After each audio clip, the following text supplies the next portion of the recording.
In this video, we're going to complete the accounting cycle and finish with step 9, which is the post-closing trial balance. All right.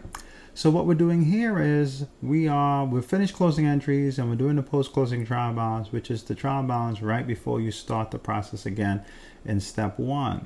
Okay, so what are those closing entries? You'll remember that in the closing entries, step 1, we close out revenues to income summary. Step 2, we close out expenses to income summary. Step 3, we close income summary to retained earnings.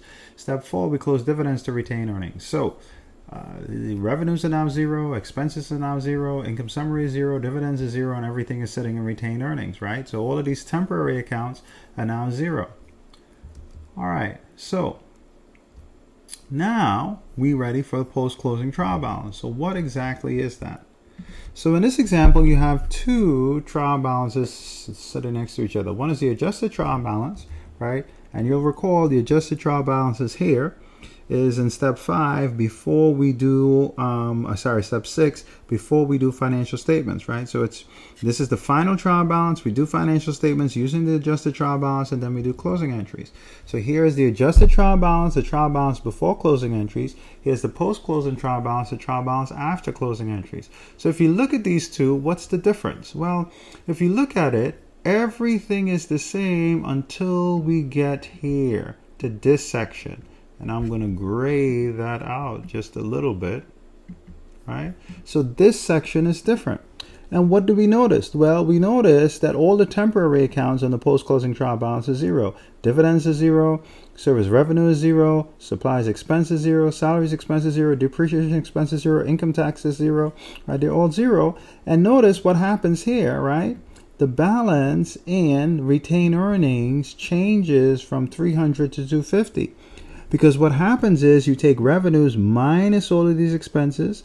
So when you take 180,000 minus the 10,000 in supplies, minus the 10,000 in salaries, minus the 10,000 in depreciation, minus 20, you get $40,000, right? So our retained earnings increases by 40,000, but then we paid 90,000 in dividends, and 90 minus 40 is 50,000. So notice we go from 300 to 250. So basically everything, your revenues, your dividends, your expenses, they all netted together.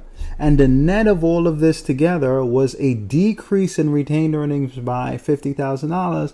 And so notice retained earning goes down by $50,000. All of the temporary accounts are 0, and now our trial balance is finished. And for the post-closing trial balance, it's exactly the same as the adjusted trial balance, except for two things. Number one, retained earnings is adjusted for all of the changes in the temporary account. And number two, all temporary accounts is 0, right? So two changes. Number one, retained earnings is adjusted for temporary accounts.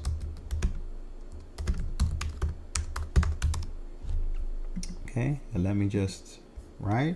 And number two, all temporary accounts on the post-closing trial balance